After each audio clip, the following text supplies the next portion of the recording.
la Fundación Luis Antonio Restrepo Arango, la Universidad Nacional de Colombia, sede en Medellín, y la Biblioteca Pública Piloto continúan hoy con la cátedra Iglesias, Política y Nuevas Religiosidades de Colombia, plantearles nuevos temas y problemas que contribuyen al debate de nuestra historia y propiciar el debate sobre temas tan importantes en nuestra vida social como son la religión, las creencias, los cultos y su papel en la vida política.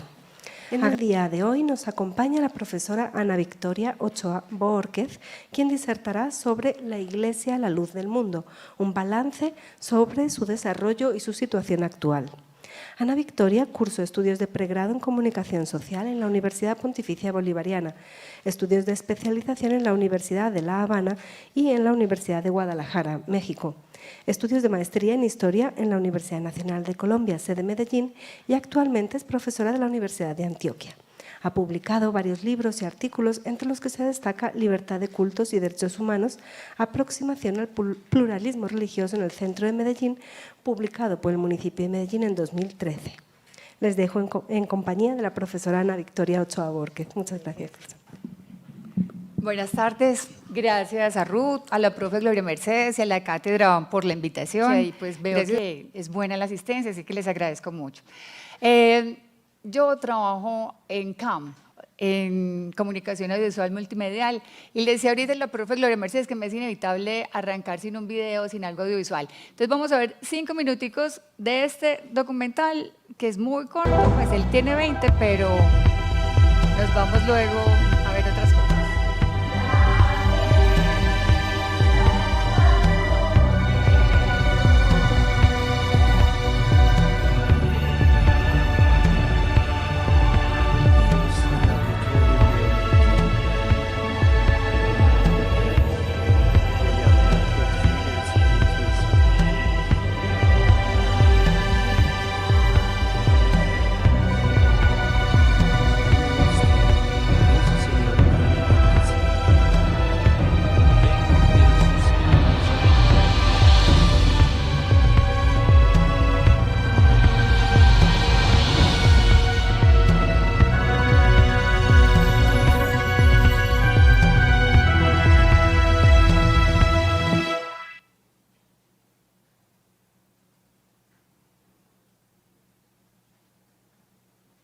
Si alguien va a hablar de una semblanza del cambio religioso en México, pues es muy difícil pensar que no aparece la presencia de la luz del mundo, ¿no? O sea, obviamente yo creo que es un elemento que tiene que estar presente para caracterizar lo que ha venido pasando en México.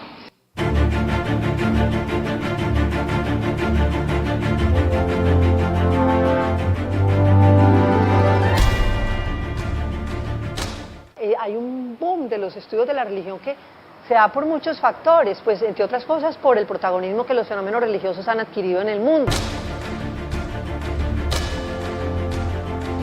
Pues ahora vemos por todas partes grupos religiosos de una diversidad asombrosa. La Iglesia de la Luz del Mundo es una iglesia evangélica netamente mexicana.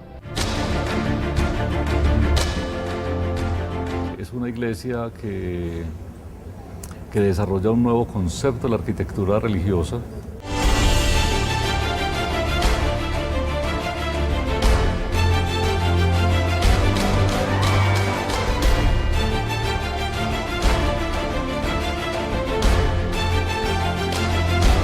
Es el contingente de cristianos que está en segundo lugar después de los católicos en el país, porque es la membresía mayor. Ese es el fenómeno del pluralismo, o sea, podemos sintetizar diciendo estamos en un país plural y ya tenemos que enfrentar desde el punto de vista académico ese fenómeno. Bueno, solamente era como un abrebocas con el asunto de que mencionáramos el fenómeno del pluralismo religioso. Yo sé que han tenido varias ponencias y ya para este momento pues hay como digamos un recorrido de lo que puede estar pasando no solamente en el país, sino también en nuestra ciudad. Es un fenómeno que también nos es muy cercano, muy propio, y que aquí lo interesante es ver hasta qué punto nosotros estamos enterados de él. Yo quería empezar con esta frase de Ana María Videgaín porque es la que me parece más apropiada para trabajar el fenómeno religioso. Anteriormente, y casi que la costumbre ha sido que lo religioso lo estudien los antropólogos, los sociólogos, los historiadores y casi todos desde las ciencias sociales con unas teorías que en este momento decimos encontramos muy férreas, un poco incluso drásticas para analizar un fenómeno que es tan cambiante y que es tan integral. De ahí que ahora muchos pregrados y muchos posgrados incluso solo se llaman movimientos religiosos, los nuevos movimientos religiosos, incluso las mismas facultades de teología tradicionales ahora se llaman teología y nuevos movimientos religiosos. Porque entonces me quiero basar en esta frase de Ana María Videgaín. Dado que la dinámica de los fenómenos religiosos se mueve en procesos de larguísima duración, todos los grupos deberían ser analizados partiendo de la explicitación de su doctrina y su origen para pasar a estudiar su instalación y evolución en el contexto colombiano. ¿Qué quiere decir? O sea, si nosotros desde afuera queremos ver el fenómeno, vamos a estar siempre, digamos que apostando a una teoría, partiendo de alguna hipótesis, buscando cómo comprobar algo, y es muy distinta la dinámica que propone Ana María Videgaín porque es, bueno, ya no los miremos desde afuera, sino tratemos de conocerlos desde adentro, desde sus doctrinas. Entonces, en parte el documental y la maestría en historia en la que estudié bastante este fenómeno de la luz del mundo en Colombia y en México, ahora devenido en lo que se llama en la ponencia, vamos a ver un poco de su desarrollo y situación actual. Voy a estar haciendo siempre la comparación de lo que es desde su doctrina, cómo ellos la están pensando y haciendo un paralelo o verlo como simultáneamente, cómo podemos verlo nosotros desde afuera, ¿sí? Sobre todo desde la academia. Entonces, pues vamos a arrancar por esta parte.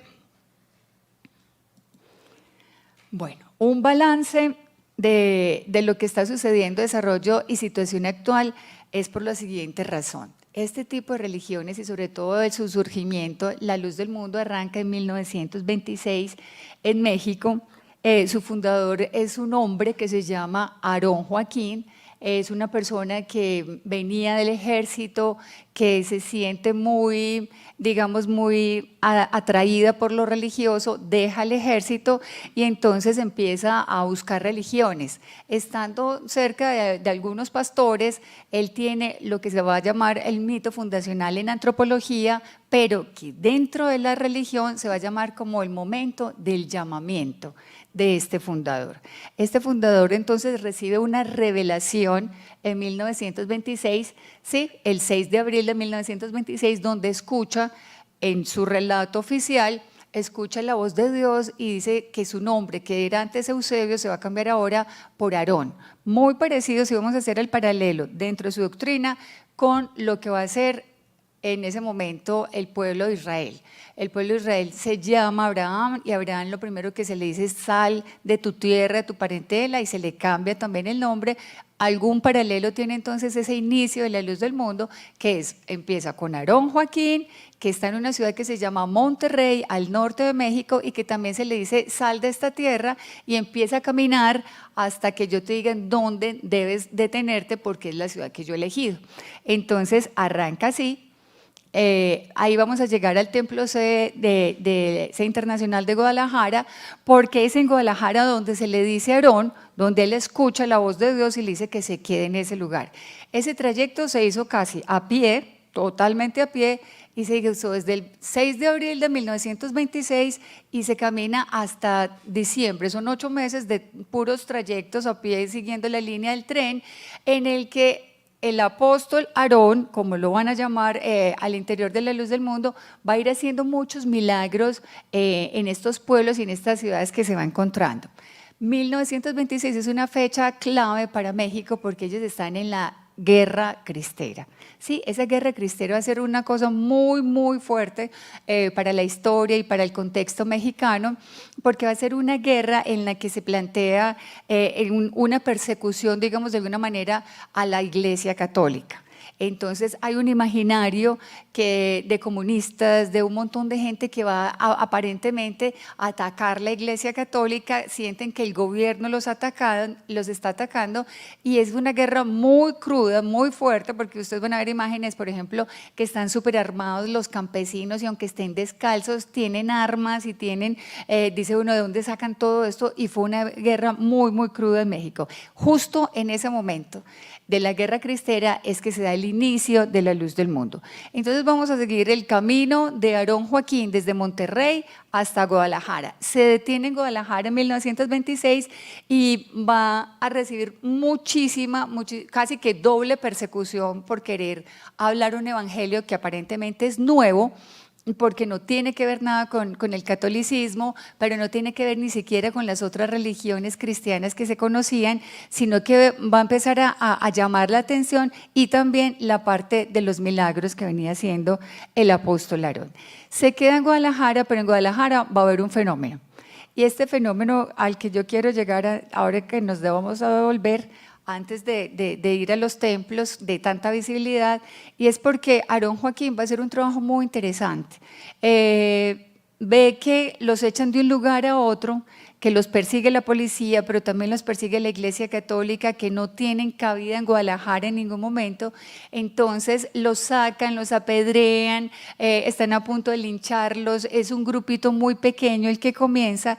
Entonces él tiene de nuevo una revelación, una inspiración para que compren un gran terreno y de ahora en adelante empiecen a vivir en una comunidad.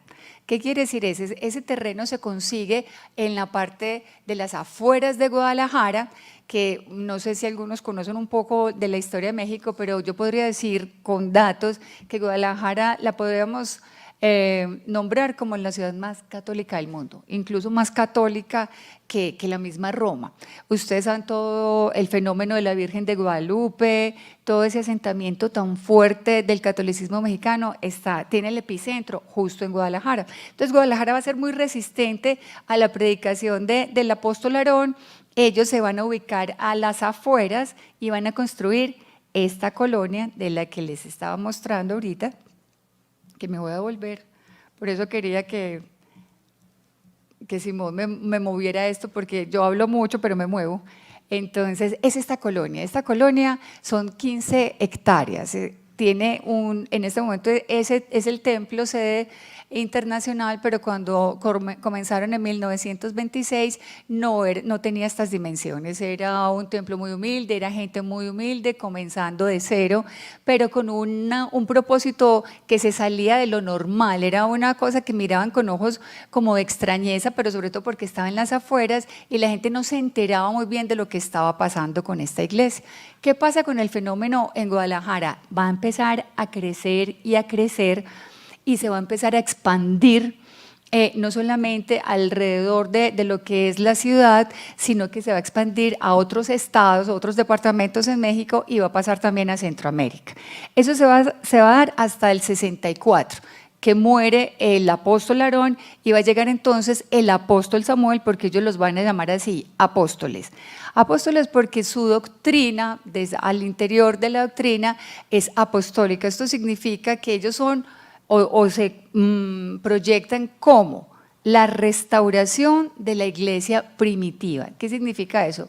Que tú vas a un templo de la luz del mundo y es como si te volvieras 2000 años más o menos, para ver la manera cómo cantaban, cómo oraban, cómo se bautizan, cómo es su predicación, porque ellos consideran que nadie ha venido más grande que Jesucristo para cambiar, modificar o adaptarse como a lo nuevo, y que esa doctrina tiene que ser la misma. Consideran, si Dios es el mismo, entonces también la doctrina debe ser la misma y la iglesia debe seguir siendo la misma. Entonces, por ese proyecto comunitario van a revivir, van a intentar, va a ser su gran apuesta, vivir en comunidad como vivió la iglesia primitiva, la de los primeros cristianos. Si ustedes un poco hacen, digamos, como esa inmersión en la Biblia, mirar cómo vivían los cristianos, dice que ellos vendían sus propiedades y se iban a vivir en espacios comunitarios para estar pendientes uno de los otros. Eso es como el gran fenómeno que tiene la Luz del Mundo, porque donde llega compran grandes terrenos, hectáreas, o sea, que pasen de 15 hectáreas más o menos para hacer lo que ellos van a llamar los barrios y las colonias Hermosa Provincia. Entonces, hay Hermosa Provincia y la principal está en Guadalajara, que es la principal, la sede es esta que vemos ahí, esa es la calzada Samuel Joaquín, y esta es una toma nocturna, incluso pues aérea, para ver que todas las calles confluyen al templo. Entonces el colegio, la universidad, el hospital, todo ese programa comunitario, ellos lo tienen, o sea, marcha, digamos, a las 1000 maravillas en ese espacio que ellos han llamado Hermosa Provincia. Digo a las 1000 maravillas porque de alguna manera tener a la gente confluyendo en el templo y tratando de llevar un proceso comunitario, pues tiene muchos resultados. Ellos están divididos por grupos, digamos, grupo de niños, grupo de jóvenes, grupo de personas casadas, grupo de personas viudas, y hay actividades para todos. O sea, están muy pendientes, no solamente como de la vida espiritual y lo que puede transcurrir al interior del templo y al interior del ser humano, del individuo, sino que les compete como llevar la doctrina cristiana a otros, digamos, espacios. Y esos espacios para ellos ideal es el comunitario. Vamos a seguir viendo, ahí vemos entonces las instituciones educativas, el hospital, las universidades. Y aquí vamos a ver entonces lo que nos va a llamar más la atención. Cuando ustedes vean, yo me imagino como casi todos son de la Nacho, ¿cierto que sí? Aquí no hay ninguno que no sea de la Nacho. Yo creo que la profe se acuerda que a cuando teníamos la salida de la Nacional, por este lado había al frente como un ranchito, una cosa muy chiquita que decía La Luz del Mundo, pero casi puerta con puerta de la Nacho, o sea, y la gente pasaba y nunca nos llamó tanto la atención como lo que pasaba ahí.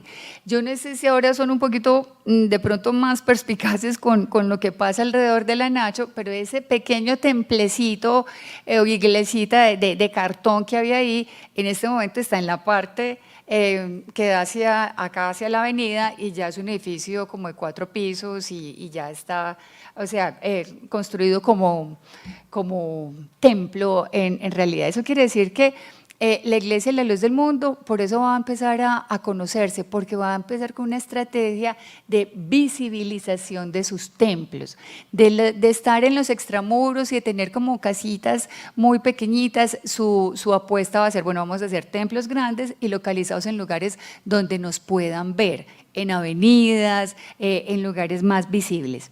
Ese fenómeno de visibilización va a empezar entonces con el segundo apóstol, con Samuel Joaquín, que va del 64 al 2014. Son 50 años en los que durante la administración del apóstol Samuel va a expandirse, no solamente por Centroamérica, que yo la vi, sino que va a llegar incluso, pues digamos, a los 5 continentes, va a llegar, va a ir desde la Patagonia hasta Alaska, porque de hecho ese templo sede tiene una réplica en Punta Arenas y tiene otra réplica en Alaska, como demostrando un poco la territorialidad y expansión de esta religión.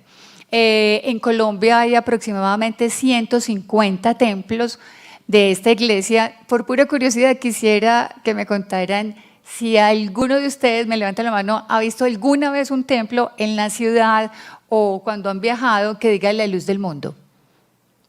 1, 2, 3, 4, no, las gafas, qué pena. 1, 2, 3, 4, 5, 6, 7, 8. Digamos, somos 8, pero son pocas personas para saber que, o sea, hay 150 en todo Colombia y en el área metropolitana, por ejemplo, hay 15. Y hay uno que está en el centro, hay uno que ustedes tienen al frente, pues que está súper visible, durante toda la vida estaba ahí al frente de la Nacho, pero es increíble y no lo habíamos visto. ¿qué va a pasar entonces con la visibilización de la luz del mundo? Va a crecer en expansión, va a crecer en membresía, y el proyecto grande del apóstol Samuel, que era internacionalizar esta religión, va a tener como unos resultados muy importantes y muy visibles. Yo quiero que miren estos templos y de pronto hagamos como un pequeño viaje de imaginarnos qué estaríamos pensando si este templo que ustedes ven ahí, ¿a qué se les parece? Al Taj Mahal. Pero les voy a decir dónde está este Taj Mahal. Está en Tapachula, en la selva mexicana, o sea, en la frontera entre México y Guatemala. ¿Qué pasa entonces con estos templos? Tienen todos, miren, el otro parece un barco, este es un Taj Mahal, estos son en Estados Unidos, uno es en Los Ángeles y el otro es en Houston. Entonces cada uno va a tener una particularidad, o sea, muy, desde el punto de vista arquitectónico, muy particular. O sea, cuando ustedes ven otras religiones, llamemos la de los testigos de Jehová, les queda muy fácil a ustedes identificar, eso, ahí está el mismo templo, con la misma estructura, también el de los adventistas, o sea, es como si replicaran, incluso las mismas catedrales de la religión católica, ahí mismo se nota el campanario o la cruz, y uno las identifica muy pronto. Con la luz del mundo va a haber un fenómeno particular, y es porque quienes construyen los templos son los mismos miembros de la iglesia, y son ellos quienes por concurso le piden a varios arquitectos, a varios diseñadores que entreguen varias propuestas, y es la gente la que decide con cuál diseño se queda, porque de hecho son ellos mismos los que los van a construir. Entonces hay una apropiación muy grande, muy particular de estos templos por parte de la luz del mundo. Después de pasar por estos, el tránsito de los dos apóstoles, hay uno que es el actual, que es el apóstol, se llama Nazón Joaquín García, y apenas empieza como, digamos, su administración o su periodo de trabajo a partir de diciembre, del 8 de diciembre de 2014. Digamos que lleva 5 años, y vamos a ver que la luz del mundo se hizo conocer en México, sobre todo por el proyecto de educación. Después vamos a volver sobre los apóstoles y cuál era la apuesta de cada administración. Entonces, cuando decimos de la alfabetización, es porque, por ejemplo, la colonia, hermosa provincia, la de Guadalajara, llegó un momento, era la única, el único pedacito en todo México que se podía decir que tenía bandera blanca y era libre de analfabetismo. O sea, la propuesta era, vamos a crecer, pero vamos a crecer en educación, nos vamos a formar, y empezaron a hacer escuelas, empezaron a hacer colegios, tienen toda la gama de, digamos, de universidad y de proyecto educativo. Aquí están. ¿En qué ha devenido entonces ya en la época administrativa, digamos, del apóstol actual, que se llama Nazón Joaquín? Y es sobre todo en trabajar un tema que en México es bien importante, y es el Estado laico. Hay 2 países en el mundo que pudiéramos decir que tienen por lo menos una apuesta transparente desde la Constitución y que lo han intentado llevar a cabo, y son Francia y México. Nosotros como colombianos, va a decir la Constitución que somos un país laico, pero no es sino en el papel, o sea, en la intención, pero no va a ser laico en la vida real, o sea, ni en las instituciones, ni en las propuestas educativas, ni en la vida cotidiana que llevamos. Ustedes lo comprueban desde la Corte Suprema, y hay una cruz gigante en la Corte Suprema de Justicia. Ustedes se van a dar cuenta que ustedes llegan a un aeropuerto y no es que la sala para rezar o para orar, para cualquier religión, no, solamente pues tiene los símbolos católicos. Ustedes llegan a un hospital y siguen viendo que quienes hacen los recorridos, y cada cuarto de hospital tiene una cruz o tiene un símbolo que remite a este credo, lo que deja ver claramente pues que nosotros no tenemos un Estado laico. O sea, que no hemos podido separar la religión de la vida cotidiana, de la acción incluso constitucional y política que vivimos. Pero en México esta iglesia sí lo ha defendido, digamos, como a capa y espada, porque es su única garantía. Si yo les estoy hablando que México es el país más católico del mundo, si ellos no se aferran de lo que es el Estado laico, pues simplemente no existirían. O sea, sería muy difícil sobrevivir en un país donde la Constitución ni siquiera les dé una garantía. Ellos sí tienen esas garantías y se han aferrado en defenderlas. Siendo como minoría, de quienes se han hecho como aliados, de todas las minorías que en México pelean por derechos humanos. Entonces tienen no solamente la visibilización que les dije en templos y en arquitectura, sino que han hecho una carrera en derechos humanos defendiendo el Estado laico.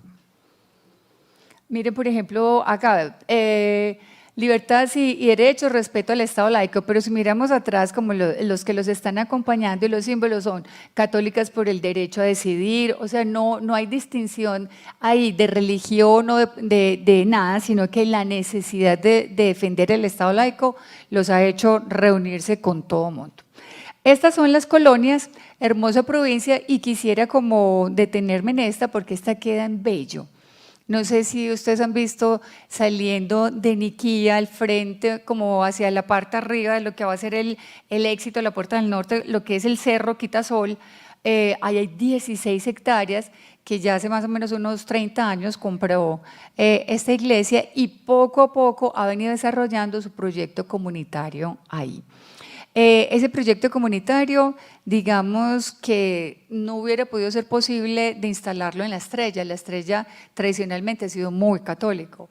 En otro de los municipios, digamos, incluso el mismo Medellín, hubiera sido difícil encontrar 16 hectáreas libres para apostar un proyecto como tal. Y en ese momento, cuando compraron ese terreno, pues ahí no había llegado ningún metro, no había llegado el Éxito, no había llegado Clínica. O sea, era todavía muy, muy solo. Parecía baldío, pues incluso como lo que ustedes van a recordar, o no sé si por ustedes o sus familias, lo que eran las mangas de Niquía o los charcos de Niquía. ¿Alguien sabe algo de los charcos de Niquía? Nadie. Bueno, entonces es de otra generación, tranquilos. Miren el trabajo, cómo están acostumbrados ellos a hacer las cosas. Se llaman faenas, una cantidad de gente que va a venir de todas partes de estos 15 templos que quedan en el área metropolitana y se van a ir allá a levantar su templo, a levantar las casas, a levantar también su escuela y su colegio, a hacer el proyecto. Esto va a llamar la atención. Sobre todo por una fiesta que se llama la Santa Cena, que se hace anualmente en Guadalajara, pero como es difícil que todo el mundo vaya hasta Guadalajara, por ejemplo en el 94 se realizó acá, también en el 2015, y ha habido varias Santas Cenas realizadas en Colombia. Ese lugar de Niquía, de la hermosa provincia de Niquía, está proyectado para ser como el epicentro, pero para todo Sudamérica, para que la gente que tiene que ir a tomar la Santa Cena no le toque llegar hasta Guadalajara, sino que se puedan concentrar acá, digamos que en el área metropolitana nuestra. Esta es la fiesta de la Santa Cena en Guadalajara. Como verán, la gente no cabe en el templo. El templo sede llegó a ser, digamos, es punto turístico, te lo ofrecen desde que te bajas del avión porque se ganó un concurso a nivel arquitectónico y es muy, muy particular porque no tiene columnas al interior. Y al interior tú empiezas a ver y es como, miras para arriba y en el techo es como si fueran los colores del arco iris y te van como que si te estuvieras elevando. Entonces se convirtió en algo muy particular para toda la zona, que también creció y ya se los tragó la ciudad y ya no se sienten como en las afueras, sino que quedaron inmersos, quedaron en medio, digamos, de la ciudad de Guadalajara. Esta imagen que ven acá es la maqueta de lo que podría ser la colonia en El Salvador. Sin embargo, es importante para poder mirar lo que vamos a llamar el desarrollo en la luz del mundo, que las colonias no dan abasto. O sea, ha crecido tanto, digamos, la membresía y el proyecto comunitario, que el proyecto actual se llama Ciudades Luz del Mundo. Y son de 100 hectáreas en adelante. O sea, ya imaginémonos, o sea, la dimensión de lo que es 100 hectáreas para un proyecto de ciudad. Estas ciudades están propuestas como ciudades inteligentes, todo un despliegue pues, de Smart Cities con todo lo que conlleva montar un proyecto como tal, y ha dado resultado en México, en Estados Unidos, en El Salvador, y en Colombia se espera terminar primero lo que es el proyecto comunitario de Colonia en Bello y apostarse después a una segunda etapa para formar una ciudad luz del mundo. Uno llega y se puede preocupar y decir, una ciudad luz del mundo, 100 hectáreas, y no nos damos cuenta, por ejemplo, que los menonitas han comprado 3.000 hectáreas en los llanos. Entonces uno dice, bueno, ¿de qué nos podemos como preocupar o de qué nos puede llamar la atención? O sea, cuando uno solo mira un fenómeno dice, ay, ¿qué será? Y eso se creció y se salió de las manos, o qué, o de qué se trata. Y lo que no sabemos es que son proyectos que además otras religiones también vienen realizando. Quiero entrar a lo que puede ser la situación actual. Ustedes van a ver pues, esta imagen multitudinaria, son alrededor de 100.000 personas en Estados Unidos celebrando la Santa Cena, porque ya Guadalajara incluso son 3 barrios, 3 colonias, y las 3 colonias ya no dan abasto para los 500.000 que llegan. Entonces, ya se necesita realizar esta fiesta en cada país. ¿Qué pasó con Estados Unidos? Que es en este momento donde vamos como a girar nosotros todos como nuestra atención y el foco, es porque para Estados Unidos el fenómeno de que una religión, como decía por ejemplo Blancarte, que tiene un corte netamente mexicano porque surge en México, y con toda esta política que vamos a ver de Trump y lo que vamos a trabajar de Samuel, ahorita vamos a ver a Huntington, qué es lo que pasa con ese choque de civilizaciones y qué es lo que ellos miran como identidad americana. Esto les va a parecer completamente incómodo. Incómodo no solo porque moleste que llegaron estos mexicanos o que se nos ha crecido aquí en el mismo Estados Unidos esta religión, sino que van a empezar a hacer un rastreo de templos y se van a dar cuenta que también los templos son gigantescos, llaman muchísimo la atención y que como que se les salió de las manos esta religión, la que creían tener controlada como un poquito de gente a las afueras de Guadalajara. Miren la dimensión, tanto que el mismo Trump les mandó pues preguntar, y algunos senadores estuvieron en esta fiesta, pues que por qué no lo habían invitado, que por qué él no había ido, que por qué él no había estado. Y entonces es aquí donde vamos a mirar desde el punto de vista académico, que no hay nada que sea tan académico ni tan religioso, sino tan político, y eso es importante tenerlo en cuenta, como este fenómeno ya toca leerlo a través de otras líneas, o sea, empezar a observarle otra cosa. Yo sé que, no sé, me dice la profe Gloria Mercedes que son de diferentes pregrados, seguramente se han topado en algunos, se han encontrado con las teorías de Samuel Phillips Huntington, y 2 de sus libros que dieron como mucho pie a controversias y a mucha problematización. El primero, El choque de las civilizaciones, en 1996, y este, que es al que me quiero referir, ¿Quiénes somos? Los desafíos de la identidad nacional americana, que sale en el 2004. Dice, la discusión se centra en la identidad nacional americana y la posible amenaza que constituye la inmigración latinoamericana en gran escala, que según el autor podría dividir los Estados Unidos en 2 pueblos, 2 culturas y 2 lenguajes. Este señor, académico de Harvard, de Yale, una persona pues, con mucha credibilidad en sus estudios, por su recorrido, es además asesor, porque pues él se murió en el 2008, era asesor de la Casa Blanca, además hacía parte de la Comisión, por ejemplo, de Relaciones Públicas de Estados Unidos con América Latina, o sea, realmente llegó a permear mucho de sus teorías esa parte del gobierno estadounidense, y caló a tal punto que la gente se tuvo que levantar en contra de lo que este señor estaba diciendo, porque estaba casi que asegurando. Ustedes saben, son 40 millones de latinos. De esos 40 millones que digamos son minorías, hay muchas minorías en Estados Unidos, pero esos 40 millones, 23 millones son mexicanos. Y esos 23 millones mexicanos, la mayoría estaban en California, Texas. O sea, ¿por qué? Porque ese antes era territorio mexicano. Por eso se llaman Los Ángeles, San Francisco, Santa Ana, todo eso era de México. O sea que no es tal la inmigración, no es tanto de que vengan, sino que ahí ya estaban ellos, ¿cierto? O sea, era su territorio.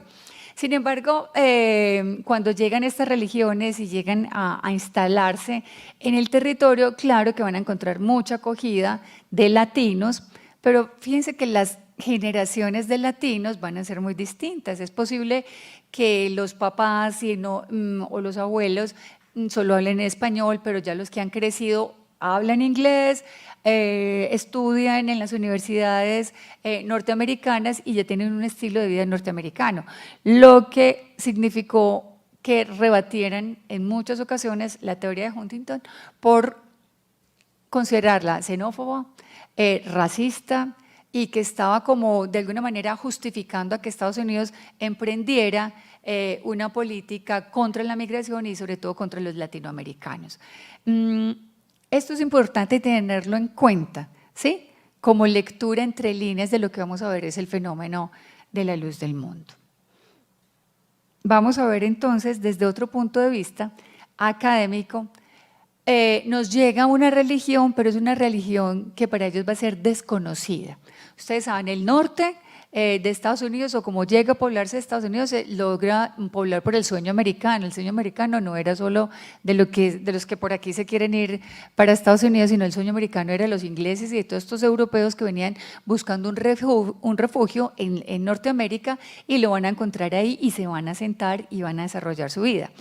Pero van a caracterizarse por ser protestantes.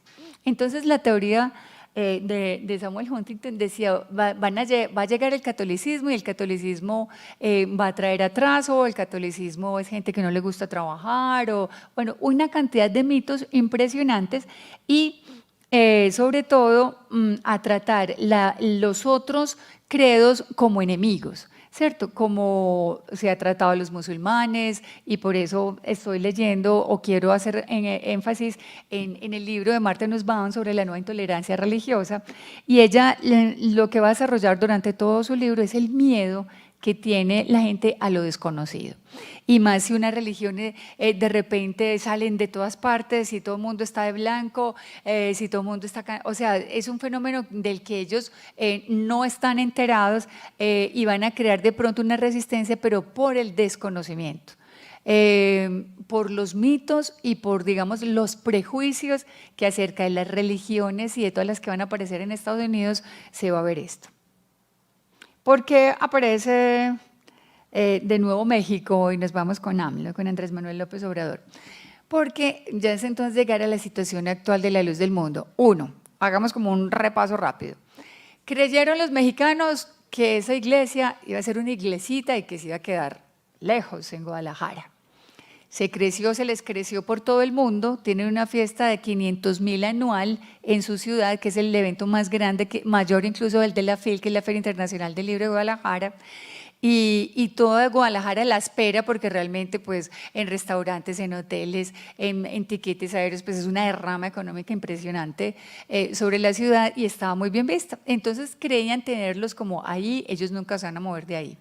Pero se les fueron moviendo, y les voy a decir dónde llegó a doler profundamente, digamos, al establishment mexicano, sobre todo a esa clase, digamos, una clase muy católica, blanca, aristocrática, burguesa, y es que el año pasado, el 15 de mayo, hubo este concierto en Bellas Artes. Y en Bellas Artes va a ser como el recinto mexicano por excelencia, incluso pues más allá de lo que pudiera ser un edificio de gobierno o otra parte. Para ellos Bellas Artes es lo máximo. Y resulta que en Bellas Artes se celebró un concierto obviamente no religioso, una ópera, y coincide, o sea, se invita a mucha gente de esta religión, porque ellos eran los cantantes, eran los que iban a hacer el espectáculo, acompañados de la orquesta sinfónica de la Marina mexicana.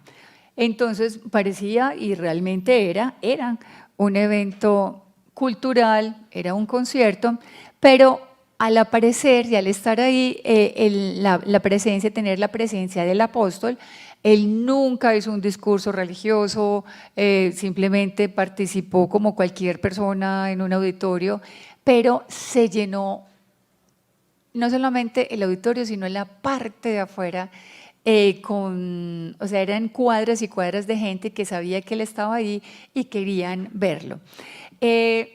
Va a ser un fenómeno por esto, porque muchas personalidades políticas, como la que van a ver ahí, el del medio es el apóstol Nazón, pero habían otros invitados, como el director, el presidente de la Cámara de Diputados de México, que es Christian Meyer, y mucha gente que dijo, ¿qué está pasando aquí? Yo quiero ver, y fueron y se tomaron fotos a conocer el apóstol, ¿qué es esto? No hubo nada religioso, pero eso causó muchísimo, digamos, revuelo en México.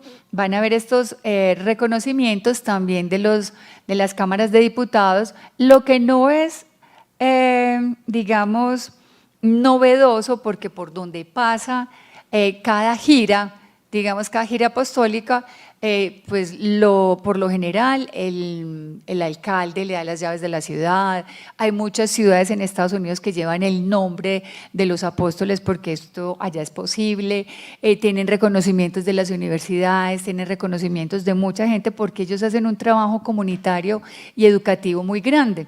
Entonces, pues cuando llegan, incluso cuando hay terremotos, cuando hay catástrofes, los primeros pues en enviar ayuda humanitaria. Aquí en Colombia pasó muchísimo con Armero, con el terremoto de Armenia, y ellos siempre han estado muy pendientes como de ver qué pasa para ayudar. Entonces se han hecho reconocer no solo por la gente, sino también como por esta parte de los gobiernos, por los políticos y por los que están dirigiendo. Entonces reciben muchos reconocimientos. Esto no había sido problema hasta llegar, digamos, hasta el tope de haber tocado Bellas Artes. ¿Y por qué puse AMLO? Porque a Andrés Manuel López Obrador le toca incluso salir, digamos, en defensa a través del Estado laico y a defender qué pasa con las iglesias, porque hubo, digamos, un escándalo mediático muy grande de por qué la Luz del Mundo estaba en Bellas Artes. Simplemente porque en México la Luz del Mundo es incómoda, en un país que, aunque se crea laico, se profesa pues inmensamente el credo católico, ha ido disminuyendo muchísimo. Nosotros en la Corporación en Pluralismo y en el grupo de investigación del que también es parte la profe Gloria Mercedes y que están organizando esta cátedra, venimos estudiando el fenómeno no solamente pues como en otros países, sino que nos hemos dado la tarea de mirar también en Colombia si pasa lo mismo.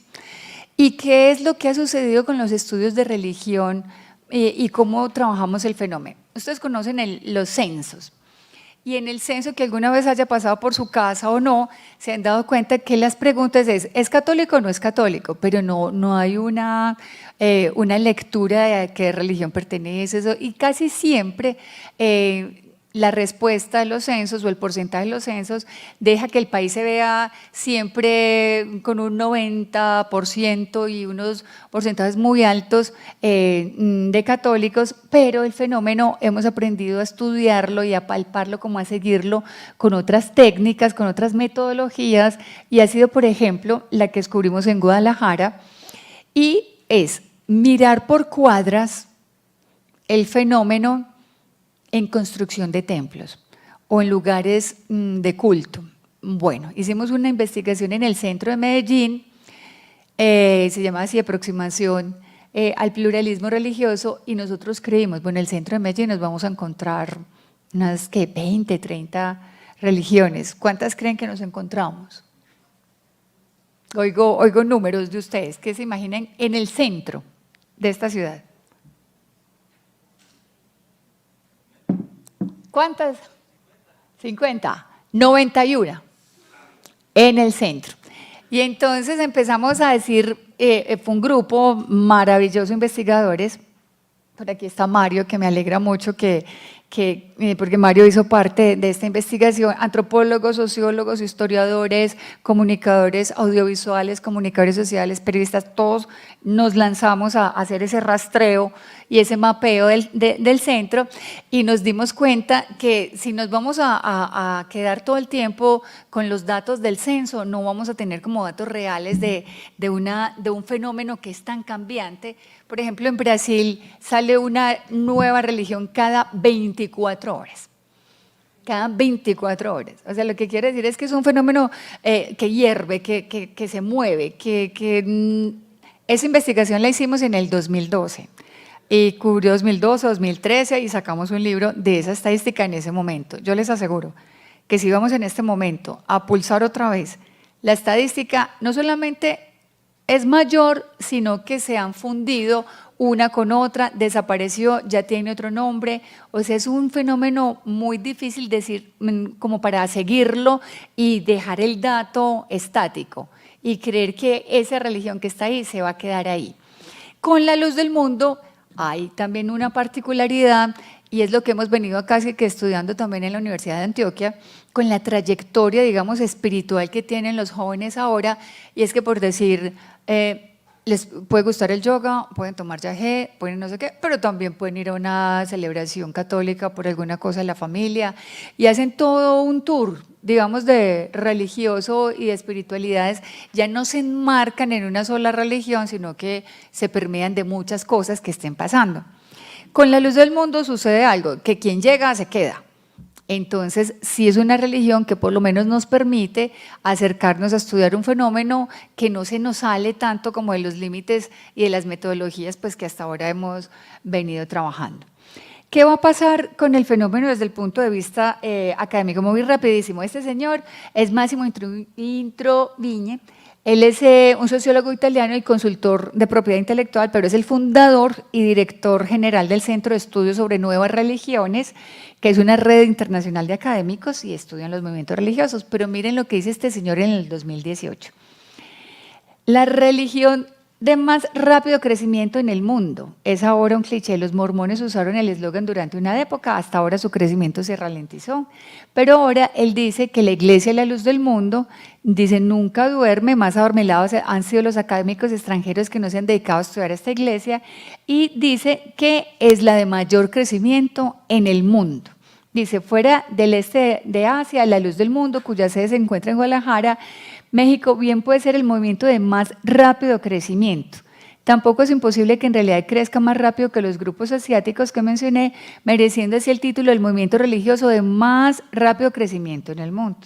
Esto es en Italia, cuando entonces por la política se incomodan los mexicanos y crean un revuelo de cómo la luz del mundo se sale de Guadalajara y se les mete, digamos, de alguna manera hasta Bellas Artes. Por el otro lado salen los académicos diciendo es la iglesia de mayor crecimiento en el mundo, entonces va creando un ruido que, quiero decir, no proviene de ellos. Si tú vas a cualquiera de sus colonias, no, ellos no son los que están haciendo el ruido, sino que hay un ruido externo de quienes los están estudiando.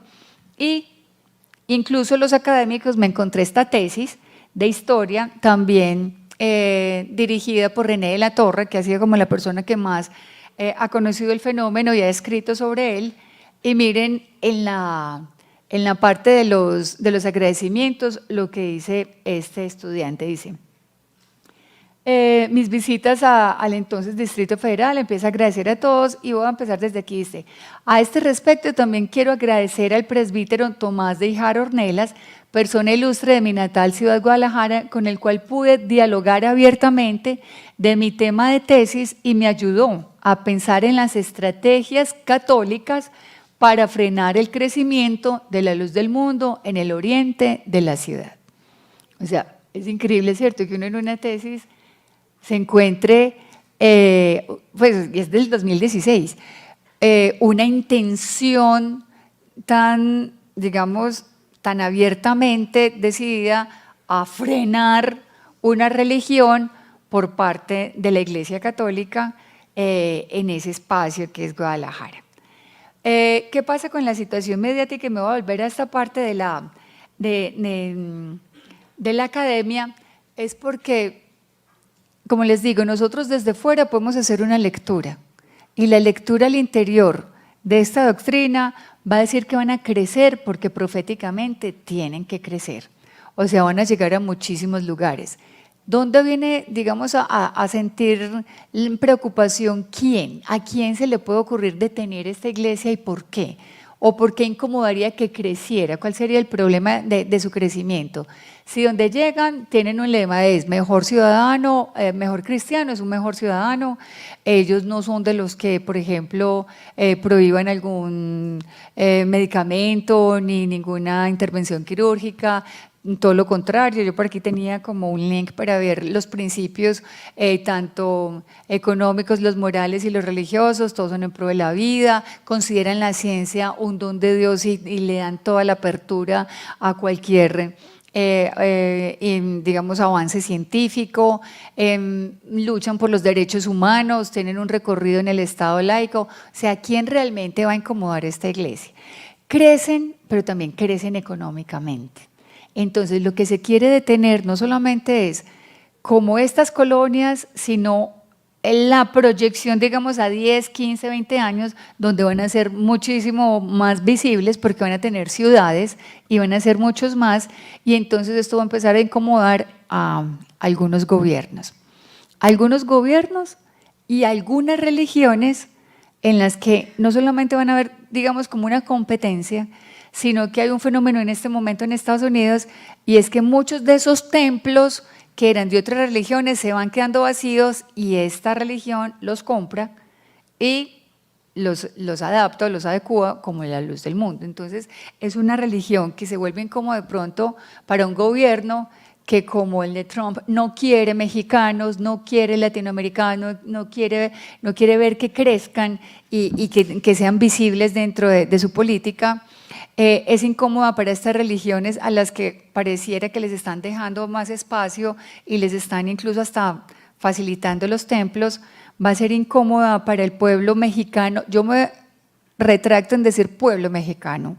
No es un problema para el pueblo mexicano, es la segunda después del catolicismo que más miembros tiene, o sea que la membresía más grande es esta de la Luz del Mundo, y ha trabajado, digamos, como consecuentemente con todos los gobiernos, porque no se inscribe ni derecha, ni izquierda, ni de centro, sino que trabaja con el gobierno que le corresponda en todas partes. Entonces, yo creo que lo del balance actual, porque vamos a entrar en una parte delicada, lo deben ir como haciendo sus propias ecuaciones ustedes. Y de pronto ahorita en la parte de las preguntas buscamos una posible respuesta. Hace un año, exactamente el 3 de junio, detuvieron en Estados Unidos, en Los Ángeles, al apóstol Nazón, que es el actual director de la Iglesia de la Luz del Mundo, y esta es la hora que todavía está preso. Y está preso porque tiene unos cargos que hasta el momento no se les ha podido encontrar pruebas.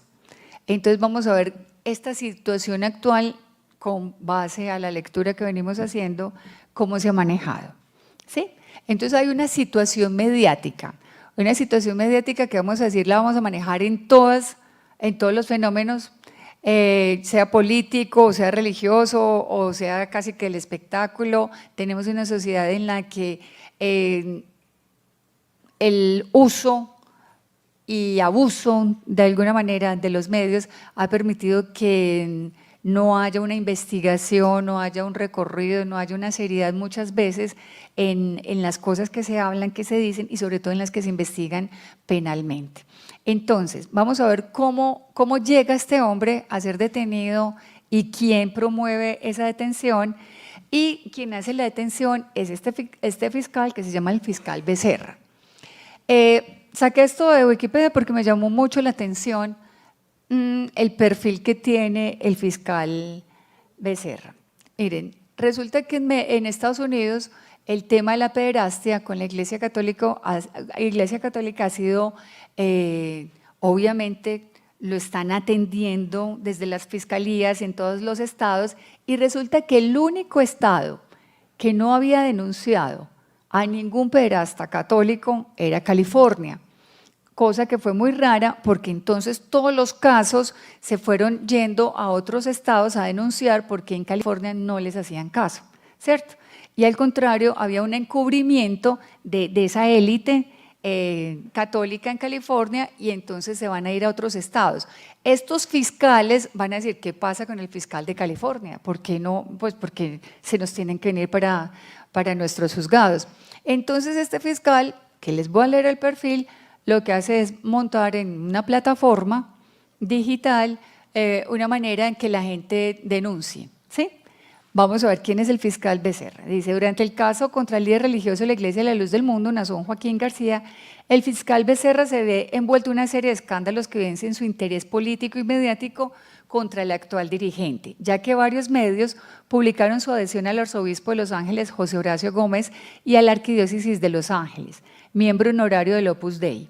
Además de ser acusado de medios como Telemundo de no enjuiciar a cientos de pederastas católicos durante su actual cargo como fiscal de California, promoviendo acciones encubridoras y tachado de mala praxis por distintos medios, acusado también de liderar un grupo de hackers en contra de las leyes estadounidenses, llamado por medios como Flash Report un anarquista corrupto.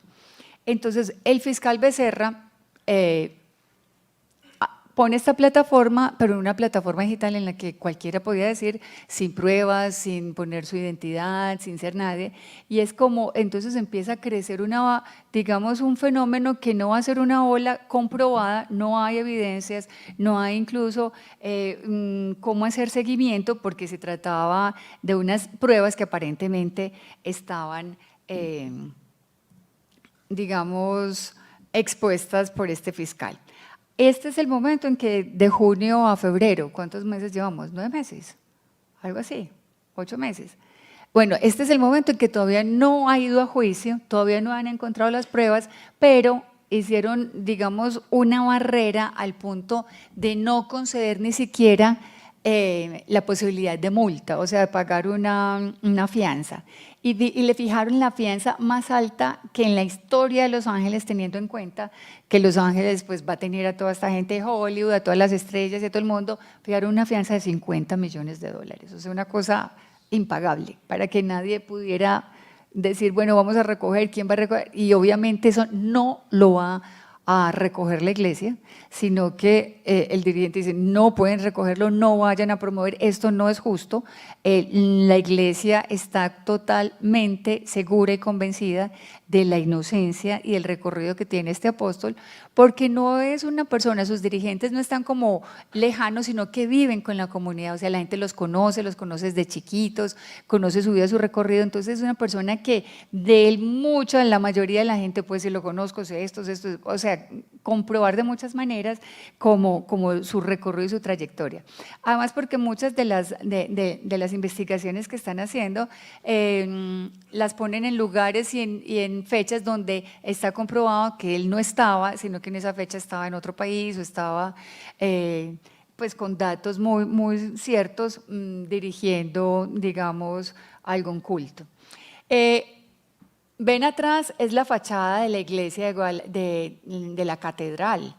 Este es el símbolo de la ciudad de Guadalajara. Pero miren lo que está pasando justo en su plena plaza, Tapatía, y es que se están haciendo miles y miles de bautismos justo, no digamos como respuesta, sino que es un fenómeno que al tomar como preso o tener preso al apóstol, la iglesia en menos de 3 meses aumentó como en unos porcentajes impresionantes, pero más de 40.000 bautismos en 3 meses. Y en las plazas y en todas partes. Entonces, no fue tal como el efecto de que al tenerlo preso la gente se fuera a ir, sino que la gente lo que hizo al interior de su iglesia fue rodearlo.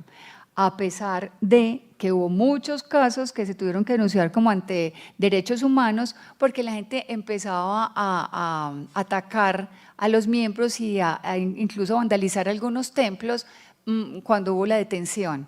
O sea, la detención es el 3 de junio y ya para el 10 de junio habían eran 150 casos en Guadalajara y eran 500 a nivel de México, con relación a la respuesta que la gente, movida por los medios y por el amarillismo de alguna manera de la noticia, estaban dando respuesta a la gente. No, me voy a ir muy rápido, mejor para que hablemos de contestarles algunas preguntas. Esta es la presencia en los 5 continentes. Quería mostrarles esto porque esto es bello y esto es Medellín. Entonces, por si alguna no lo ha visto y los ven por ahí, miren, llevan la cabeza cubierta, tienen una manera muy particular de cantar porque en sus cultos no utilizan instrumentos, sino que son a capela. Los hombres se hacen de un lado y las mujeres del otro. Tienen unos cultos que son a las 5 de la mañana, 9 de la mañana, 6 de la tarde, todos los días. Tienen 2 grandes momentos que son los de los domingos, 10 de la mañana y otra vez a las 5 de la tarde. Podría irme como hacia el interior de todo lo que son los ritos y de paso que tiene la iglesia y estudiar su doctrina, pero ya en este momento preferiría contestar algunas preguntas de ustedes.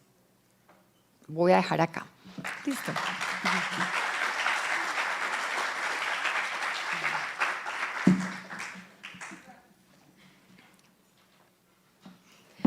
Bueno, muchas gracias, Ana Victoria. Yo creo que van a haber preguntas porque realmente, bueno, yo no conocía las particularidades de la Iglesia de la Luz del Mundo, lo reconozco. Hemos hablado aquí de muchas iglesias evangélicas y el nombre de la Iglesia de la Luz del Mundo o se me pasó por alto tengo una curiosidad mientras van saliendo las preguntas, que siempre hay preguntas, es la de las ciudades, ¿cómo eran? Las ciudades… Luz del mundo. Las ciudades Luz del Mundo, es decir, el proyecto de que existan ciudades Luz del Mundo no es un poco… no genera algún ruido en el sentido de que cómo así que vamos a crear ciudades donde todo el mundo tiene que pertenecer a esa confesión religiosa. Quiero decir, entiendo, tampoco soy tan ingenuo que crea que las ciudades en realidad no están segregadas. Nosotros vemos nuestras ciudades que están segregadas por cuestiones económicas, por ejemplo, pero no estamos tan acostumbrados a que una ciudad segregue una parte o se cree una ciudad específica con una, digamos, como con una idea de homogeneidad religiosa o política o racial o de otra índole, ¿cierto?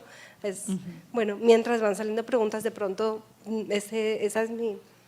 Listo, mira, estas ciudades están pensadas y como ya han hecho, digamos que el experimento, tienen el laboratorio muy afinado con las colonias o con los barrios, son barrios abiertos en los que definitivamente, como tú dices, no, el 100% no pueden ser de una misma religión. ¿Por qué? Porque en una casa, digamos que el papá y la mamá sí pertenecen a la iglesia, pero sus hijos no. O quizá en una casa un hijo sí pertenece y sus padres no, y son católicos y sin embargo tienen acceso a vivir en ese barrio. Entonces no es que digamos que 100%, o sea, la obligación o el requisito tenga que ser pertenecer a la iglesia, porque… O sea, si cada vez nos damos cuenta que hablamos incluso de los tipos de familia, bienestar familiar tiene 18 tipos de familia. O sea, es imposible decir que todas las familias tan homogéneas van a ser incluso pues de la misma religión. Entonces no va a tal punto. No están cerradas, o sea, no son con un mecanismo como que te pregunten si entras o no entras, puedes trasladarte. Los barrios en México, por ejemplo, ofrecen, está el hospital, pero es abierto a todo el mundo. Las escuelas están abiertas a todo el mundo, las universidades lo mismo. O sea, no es la respuesta que ellos tuvieron o por qué se vieron abocados a hacer este tipo de proyectos, es porque ellos eran discriminados afuera. Entonces tocó como opción decir, si te sacan de una escuela nos va a tocar hacer una propia escuela, si no te atienden en un hospital entonces nos va a tocar hacer los propios hospitales, y ha sido un poco como la dinámica, no como que fuera, pues esta gente es peligrosa porque se encierra y no nos va, y quiénes serán y ellos están allá, no, es una comunidad muy abierta. sus cultos, incluso los templos son abiertos, no es que nadie puede acceder a ellos, pero les ha tocado como tomar este tipo de medidas para favorecer, si es posible, a los propios, ya más como por respuesta a una discriminación que han vivido. Buenas noches. Hola. Lo que me gustaría saber un poco más es cómo escogen a sus apóstoles, porque ha habido dos, entonces me gustaría saber que si tienen un nivel académico, pues obvio me imagino que se saben las escrituras, Sí. y también para tratar cómo viven la comunidad y cómo tratan su criminalidad, pues si se matan, digamos, pues ese tipo de cosas, ¿sí me entienden? Me gustaría saber.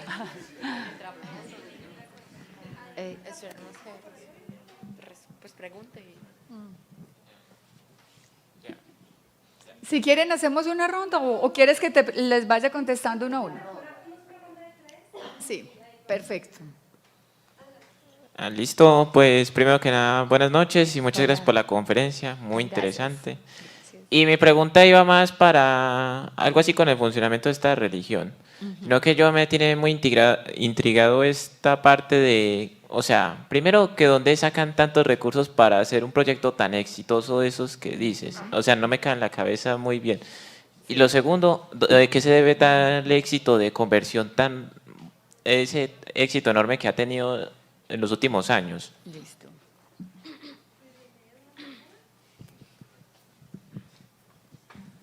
Mi pregunta versa en el papel de la mujer que tiene en esta iglesia, porque este retorno a la doctrina primitiva hay que tomarlo también desde el punto de vista paulino, que él ponía a la mujer que no hablara, que el hombre era cabeza, que ella era un complemento. Entonces, pues, en punto ese que los hombres por un lado y las mujeres por otro en el culto. Sí.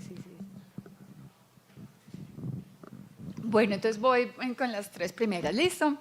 Creo que tocaste, ¿cómo te llamas? ¿Cómo? Violeta. Bueno, Violeta tocó el punto, pero sí álgido y más importante, incluso doctrinal, que tiene la Iglesia de la Luz del Mundo, y está justo en la elección de los apóstoles. Porque a diferencia de todas las religiones o las instituciones que pues, nosotros estudiamos, conocemos, vemos que se reúnen, si uno se muere entonces pues hay que ver como la sucesión, hay que buscar quién lo haga. En la Iglesia de la Luz del Mundo, la gran particularidad que tiene, te lo voy a decir desde lo que ellos piensan, ¿cierto? De cómo ellos se constituyen, y ya dijimos nosotros aparte que podemos estar haciendo un estudio simultáneo desde nuestras disciplinas, pero vamos a estudiar al interior cómo se hace. La elección se llama la elección y va a tener un carácter, digamos, divino. ¿En qué medida? En la que la gente no se reúne para decir este es el que sigue, o que haya unos candidatos, o digamos que fuera colegiado, bueno, pues que sean los obispos o los ancianos o algunos ministros o pastores que digan, bueno, reúnanse, ya se murió este, entonces hay que poner otro. Resulta que en esta iglesia el único que pone el apóstol es Dios. ¿Qué significa eso? Que si el apóstol se muere, pues sencillamente se acabó la iglesia.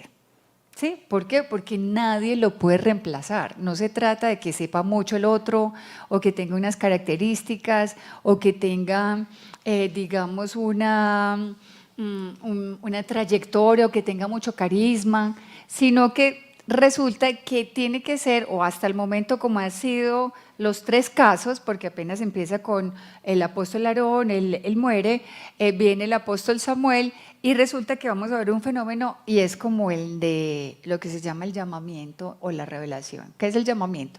Que de toda la gente, es la gente la que va a decir, yo soñé con él, yo cuando lo oigo siento algo distinto, y sin que tenga pues como un sombrero o que algo especial. O sea, pueden estar todos y ellos, únicamente ellos, van a sentir a través en algún momento de que el apóstol que está ahí no te lo puede decir otra persona, mire, es tal, sino que la fuerza que tiene esta iglesia es que cada uno de los miembros se relaciona o ha llegado porque descubrió en algún momento de su vida que esa persona era un enviado de Dios. Entonces es muy particular, les voy a decir por qué. Porque, pues no, si tú me preguntas cuáles son los estudios que tienen, qué se necesita para hacer, ¿hay alguna pugna política por llegar a ese lugar o se van preparando para hacerlo? Entonces es muy particular porque entonces ahí van a coincidir, por eso ellos se consideran la restauración de esa iglesia primitiva, porque quien escoge a los apóstoles pues va a ser Jesucristo. O sea, él escoge a Pablo, escoge a esto, escoge a todos, a Pedro, él es el que los llama, no hubo una votación alguna. Y realmente, como la gente va a descubrir, depende como de su intimidad o llamamiento. Esto va a responder a algo muy interesante.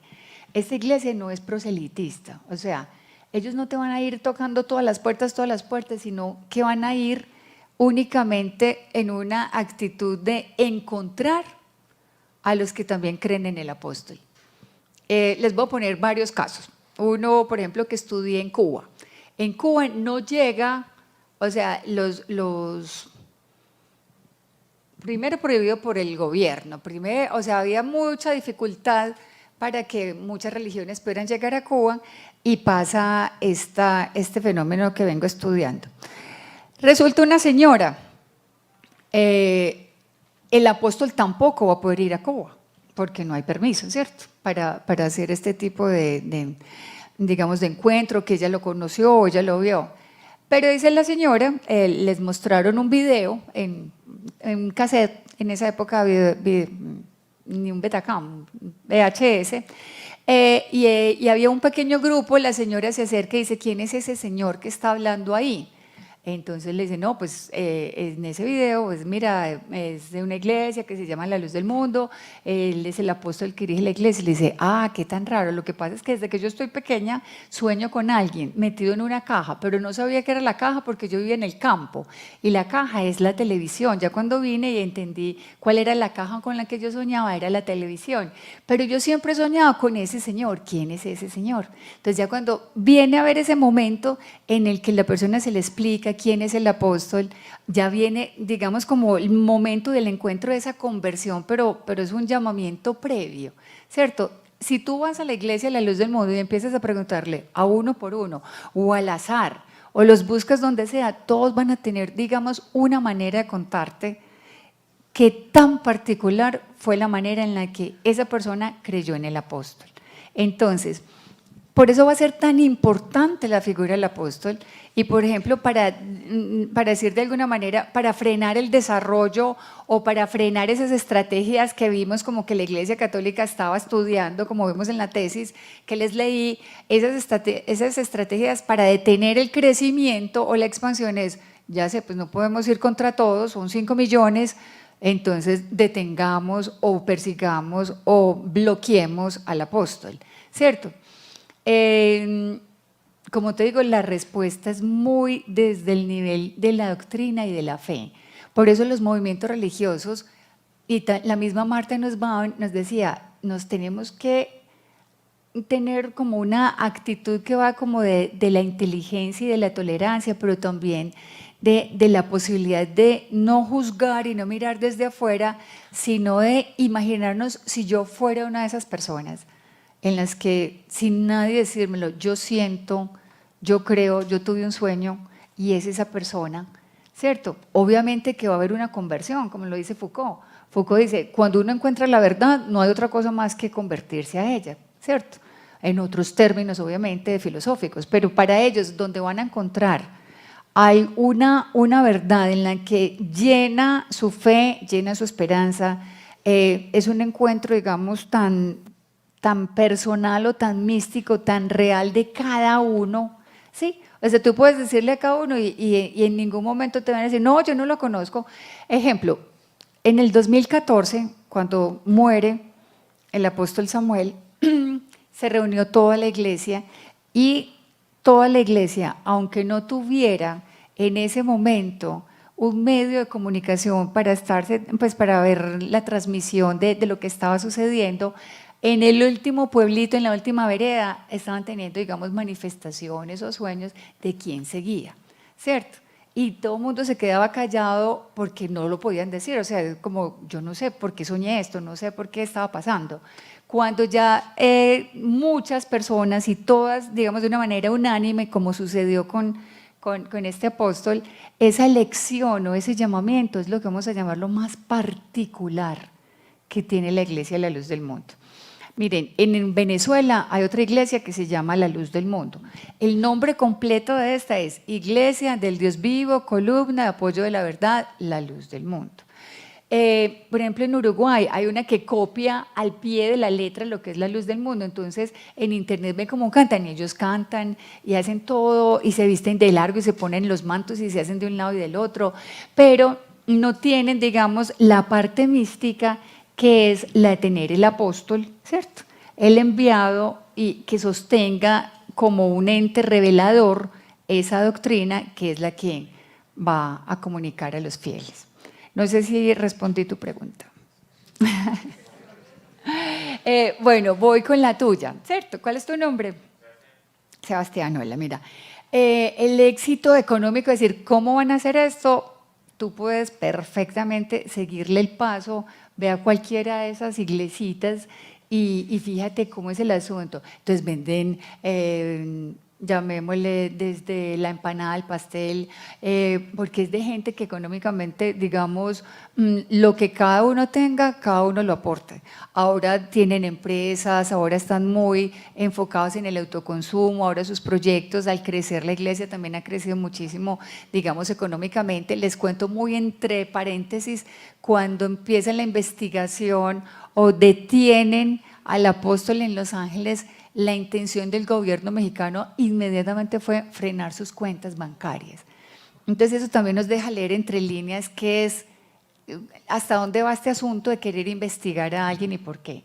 Entonces las cuentas bancarias de la iglesia como tal, como organización, los ministros no reciben salario. Ellos salen, pero salen sin salario. ¿El salario en qué consiste?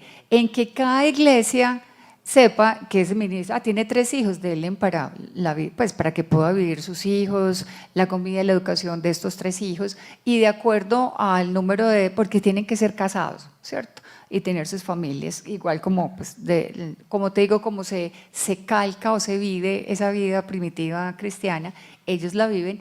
Y ese asunto económico, te vas a dar cuenta que hay diezmos.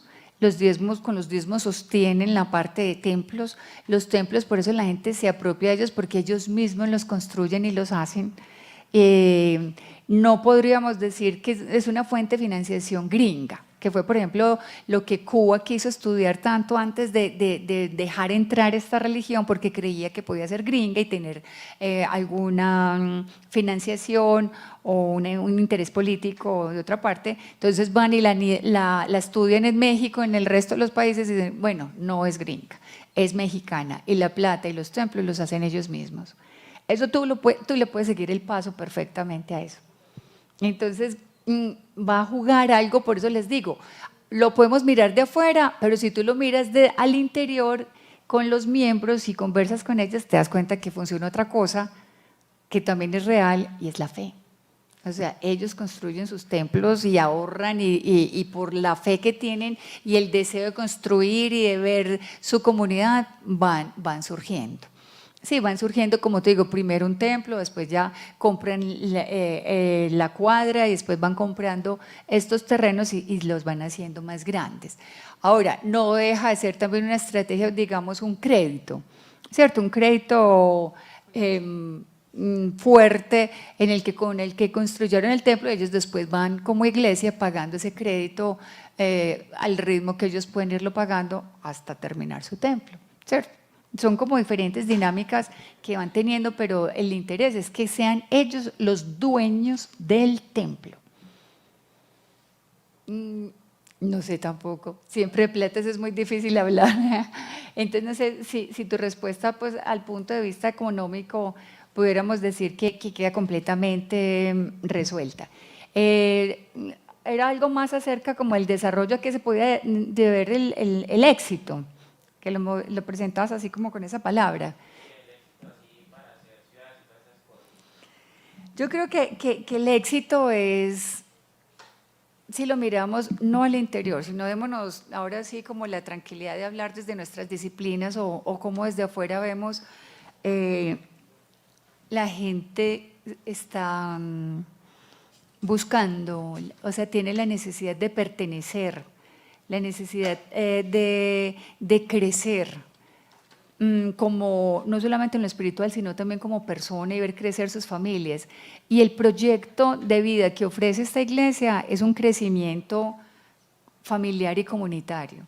O sea, donde no solamente está la promesa o la certeza de que a ti te va a ir muy bien, sino que vas a elevar tu nivel de vida, el de tu familia y el de tu comunidad. Yo creo que eso es muy exitoso. O sea, el sentir que lo espiritual no solamente es para mí porque lo quiero hacer, digamos, como alguien que hace yoga o que busca una religión que sea muy propia y muy individual, sino que el proyecto comunitario hace que crezcan, y eso me imagino que tiene mucha fuerza a la hora de convencer, de seducir, de persuadir, incluso de pertenecer, de crear más sentido de pertenencia. Ahora voy con la de la mujer. ¿Cuál es tu nombre? José. José, mira, el asunto de dividir hombres y mujeres se debe a una razón muy particular, y es que ellos cuando oran, lloran. Pues tienen una intimidad al punto en la que, pues como también reciben el Espíritu Santo, hablan lenguas, lo que se llama glosolalia en los estudios pues del nuevo pentecostalismo, que es hablar en lenguas. Entonces esa intimidad o esa necesidad de hacer su oración con lágrimas o más íntima, más cerrada, pues no es tan fácil hacerla al lado del novio, de este y el otro, sino que porque también los hombres lloran y también los hombres oran y también los hombres hablan en lenguas, y es una manera simplemente mantener como la tranquilidad, digamos la libertad, el espacio de que si fuiste a orar, fue a orar, ¿cierto? Las mujeres también llevan oraciones, no las van a llevar los domingos, pero tienen la oración que es a las 9 de la mañana, y ellas son las que pues es una mujer la que preside. Además llegan hasta un nivel que se llaman diaconisas y tienen un lugar muy, digamos, muy visible dentro de la iglesia, porque ellas también dirigen grupos, los grupos de niños, de mujeres, de solas, de viudas, tienen un trabajo social y comunitario muy grande, y las mujeres en este caso están muy pendientes de esto. Particularmente las mujeres en esta iglesia estudian mucho ingenierías y finanzas, y están muy del lado de también entonces estar participando en la construcción de templos. También hay mujeres arquitectas y tienen el espacio dentro pues de la iglesia como tal. No sé si respondí un poquito más. Listo, ¿hay otra tanda o ustedes dirán?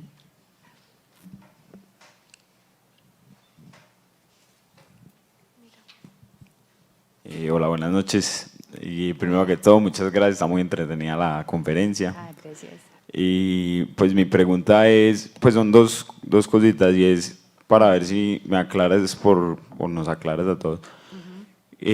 Como en qué estado, pues en qué nivel se encuentra en este momento esa religión, porque hemos hablado solo de esa religión, y si la vamos a comparar con el catolicismo, algo así, que es una religión de 2000 años, esta tiene 100 años, pues del 990 y algo así. Tiene 93. Eso.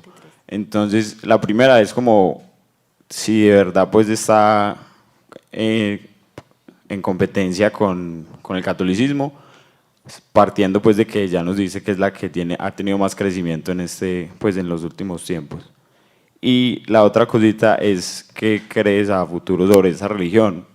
Porque pues yo personalmente me pongo a pensar que todo lo que has dicho ha sido como muy bueno, y es casi que están construyendo una utopía, como las ciudades perfectas, de la sociedad perfecta, pero pienso que en algún momento como que se va a desinflar eso, pues como que por la manera como acabaste de decir que eligen los apóstoles y eso, en cualquier momento la corrupción puede acabar con eso muy fácil.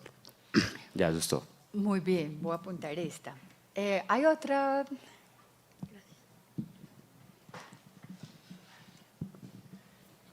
Buenas noches. Hola. Me gustaría saber sobre el sistema de indulgencias que maneja esta iglesia y sobre pues, en qué se basan para hacer sus leyes. Gracias. Para hacer sus leyes. Listo. ¿Alguien más?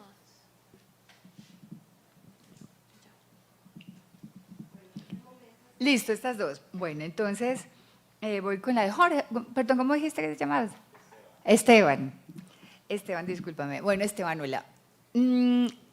Tienes toda la razón que cuando uno se pregunta, bueno, pero todo parece muy bien, o sea, ¿dónde va a colapsar si somos humanos y nuestras instituciones, ¿cierto?, humanas, pues, o sea, son deleznables o en algún momento revientan o colapsan? Voy a ponerles un ejemplo de la Luz del Mundo en Bello, por ser un caso que nosotros como área metropolitana conocemos, y son las bandas, y son, por ejemplo, las vacunas, y son, por ejemplo, las plazas, ¿cierto? Que uno dirá, ay, bueno, la ciudad perfecta, el barrio perfecto, a este barrio no le llega nada de eso. Hasta el momento, ni una vacuna, no pagan vacuna. Cuando las bandas, todos conocen Bello, ¿hay alguien aquí de Bello? Bueno, entonces saben de qué estamos hablando. Cuando hablo de, digamos, de grandes grupos de un lado y de otro, y este barrio queda en la mitad desde donde termina uno y desde donde comienza el otro, y resulta que se han peleado mucho ese espacio, porque claro, al decir ahí hay evangélicos, o sea, la gente no está armada, es un barrio tranquilo donde ustedes no encuentran bares, no encuentran billares, no encuentran espacios de estos, pues montar una plaza ahí es de lo más tranquilo del mundo, porque todo el que llegue y salga, y acuérdense que les estoy hablando de las mangas de Nequía, pues el paraíso, dígame, mercar y ir allá tranquilos, pues espacio verde, quebradas y sobre todo gente que es tranquila, que no nos va a caer encima. Entonces empezó a poner una situación muy difícil con, digamos, con la curva, con esta otra plaza, y se fueron haciendo plazas de vicio ahí. ¿Cómo iba a reaccionar la iglesia? ¿Cómo iba a reaccionar el barrio si normalmente, como les digo, no están armados y su política no es ir en contra de? Les voy a contar qué cosas tan particulares. Empezaron a orar por las noches y miren lo que empezaron a hacer recorridos por el barrio, tienen unos coros así monumentales, y el coro iba cantando y ellos todos venían incluso a veces vestidos de blanco por todas las calles y se paraban ahí justo donde era la plaza. Esos chicos salían corriendo, muchos del susto, ¿qué pasó? ¿Qué es esto? Lo más allá, porque llegaban a orar, o sea, en la calle empezaban a orar y a cantar. Pues les diré que un montón de esos chicos entraron a la iglesia. Uno de ellos, que yo le vengo haciendo el seguimiento, es ahora misionero e incluso pues, o sea, llegó a convertirse porque es que no podemos jugar, o sea, ya no es, digamos, de ese barrio, sino que ojalá fueran otras dinámicas en las que nos tenemos que también volver nosotros más creativos. Ojalá esto lo oyera el alcalde con el ESMAD. De que no es perseguir, no es atacar. A mí todavía me duele la garganta. Ayer salimos de la universidad y yo todavía tenía todo esto así, porque esos gases están súper pesados. Y salí adelante y yo decía, ¿qué es esto? O sea, la única manera que se les ocurre es atacando al que no hay que atacar, porque ahí no está el punto. Y hay otras maneras, digamos, creativas, diferentes, de cómo ellos solucionan sus cosas, ¿sí? Yo no tengo así que rico, pues como una bola de cristal y decir, bueno, esta gente les va a ir así de bien o no, o se les va a caer su proyecto, o que yo pudiera como vaticinar hasta dónde va a ir el proyecto. Yo creo que en la medida en la que ellos tengan como esa certeza de su fe en la elección apostólica y el apóstol viva, así sea dentro de una cárcel, pero ya ahí hay una cantidad de presos que están convirtiéndose, que es como lo particular, ¿cierto? ya hay otro fenómeno que no saben qué hacer con él allá, porque gente que no es del mismo pabellón y de otras partes, pues está teniendo este tipo de llamamiento, saben quién es y lo buscan y no pueden creer que esté ahí, sino que se ha vuelto también como una iglesia dentro de la cárcel. Entonces, lo que quiero decirte, mientras esta iglesia siga como lo que realmente pasó con la iglesia primitiva, mientras estuvo Jesucristo, que lo mataron, mientras estuvo los apóstoles, que los mataron, hubo iglesia primitiva cristiana. ¿Qué pasó cuando mataron al último de los apóstoles? Se disemina, o sea, se pierde la doctrina y la gente empieza, digamos, a buscar otros credos o empieza a tratar de recordar lo que hubo. Y fue un poco lo que pasó con el siglo III. Ya llega por decir, como fue Constantino, dijo no más religiones, un imperio, una sola religión, y fundó el catolicismo. Pero esa iglesia primitiva cristiana se sostenía porque había apóstol. Esta iglesia se sostiene al ser la restauración, digamos, pues como el resurgimiento de esa iglesia primitiva en esa misma lógica, mientras tengan apóstol. Hasta ahí yo podría decirte, pues como conociendo la dinámica de hace 2000 años frente a la dinámica actual y a esa, digamos, esa identificación de doctrina de esa primitiva con la actual. Cuando tú decías pero si tiene 93 años, con una que es milenaria, pero todavía mucho más milenario, por ejemplo, puede ser el confucianismo, pueden ser otras religiones. Si nosotros nos vamos a cifras, los musulmanes triplican. O sea, el catolicismo realmente está, digamos, en baja, ¿cierto? Y lo que le queda al catolicismo que todavía le da resultados es América Latina, por eso el Papa es un poco de esta zona.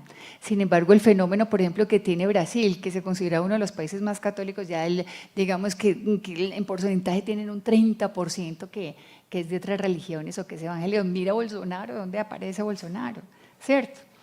Y el fenómeno, de una vez les advierto, en marzo, que ya es el otro mes, pues que cómo coinciden las cosas, el Estado norteamericano tiene una política religiosa, va a venir a Colombia, va a dictar un congreso, les digo porque me llegó una carta de invitación al congreso donde todos los ponentes y todas las conferencias o lo que van a hacer, lo traen ellos, pero es en Colombia. Y es a nivel de cancillerías de todo el hemisferio sur y va a ser justo en Bogotá. Va a ser en Colombia. O sea, lo que quiero decirles es que este fenómeno hay que verlo geopolíticamente, ¿sí? O sea, esto no es tan rico que a la gente que quiere creer, que necesita y que se identifica con una espiritualidad porque también le hace falta, digamos, la dejaran en paz. Pero no es tal fenómeno, porque ustedes saben que cuando las iglesias crecen y se vuelven multitudinarias, muchos las ven no como una cantidad de gente que cree, sino una cantidad de gente que puede votar por mí, ¿cierto? Entonces es donde se ha vuelto como un botín en elecciones llegar y buscar las religiones. Si vamos al caso de la Luz del Mundo, ellos han sido como muy estratégicos, como ellos están en contra de que esté unido Iglesia-Estado, por eso el Estado laico es la separación. Ellos no tienen, digamos, ministros en puestos y en cargos públicos, ministros como tales, pero sí miembros. Si alguien es un abogado, si alguien, pues que tenga su carrera por donde quiera hacerla, y si quiere hacer la carrera política, hágala. Pero sucedió algo muy particular, por ejemplo, en Bello.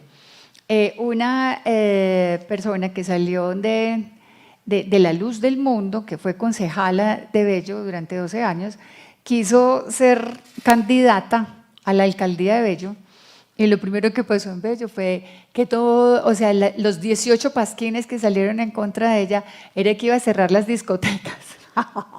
pues ¿de dónde se les ocurre eso? Es una locura lo que empieza a hacer. Y entonces de todas las iglesias católicas, que no se puede votar por eso, católico vota católico. Y entonces es un fenómeno político en el que todavía no creo pues que se compita de la misma manera. O sea, que tú hablas, bueno, esa competencia, ¿hasta dónde va a llegar? Políticamente creo que, o sea, los intereses políticos se mueven en otra dinámica.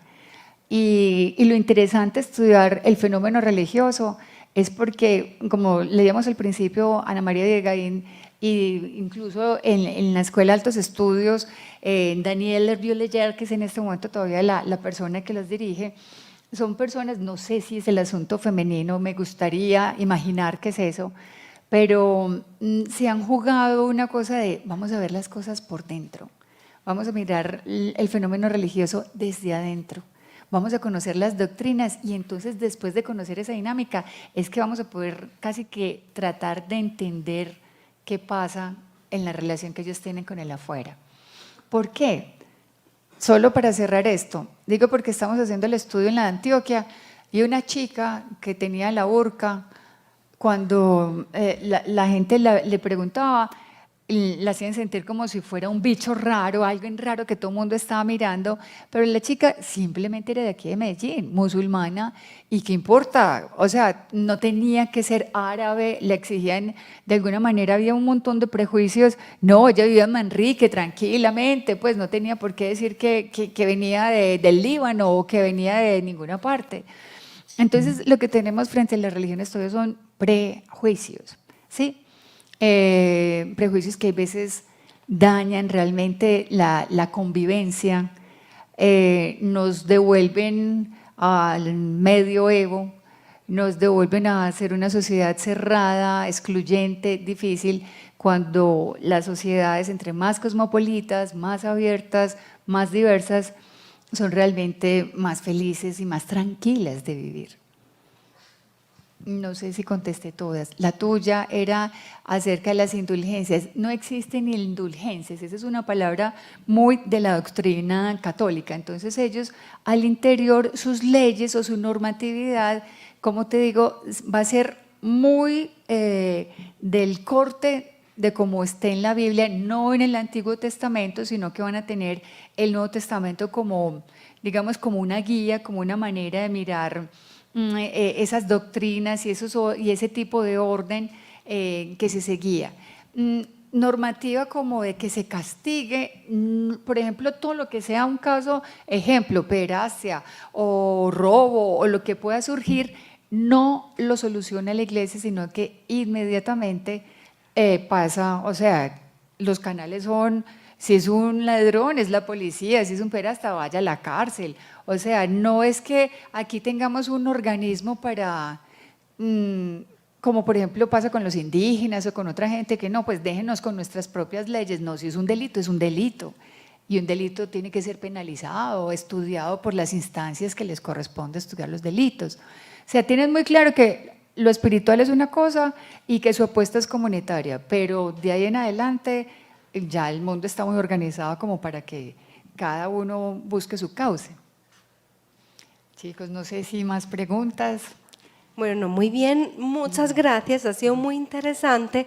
Quiero hacer como solamente una pequeña reflexión para cerrar, si es posible, si tú quieres Sí, claro. el contrapunto.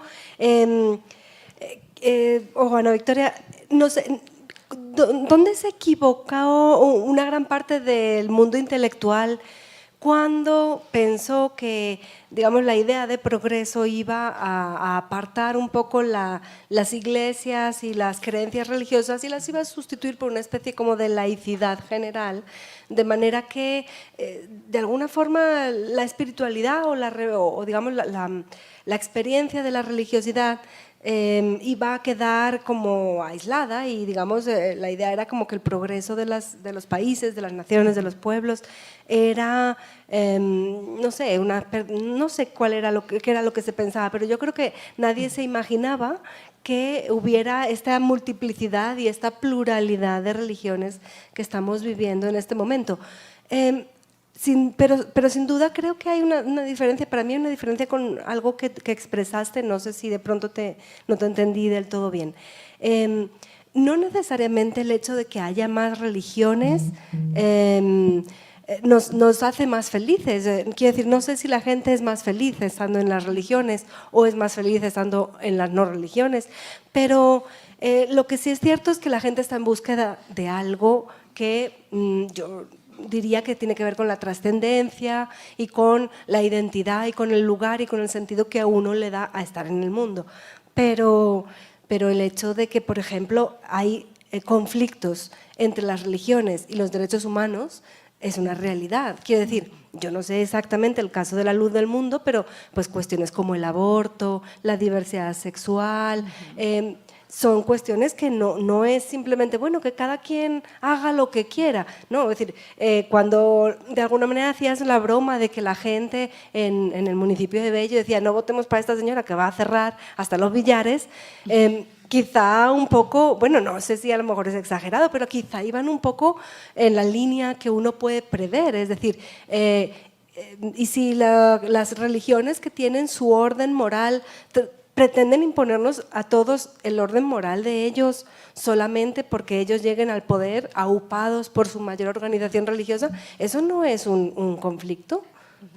Pues listo, como son varias preguntas en una, voy a tratar de… No, solamente decía que la laicidad y el proyecto laico ha fracasado. Eso es la verdad, lo único que quería decir era eso. Bueno. No pretendía hacer más preguntas, yo sé que estamos justo en el tiempo. Es muy interesante, no voy a tratar de cerrar eso. así solo para cerrar y muy rápida.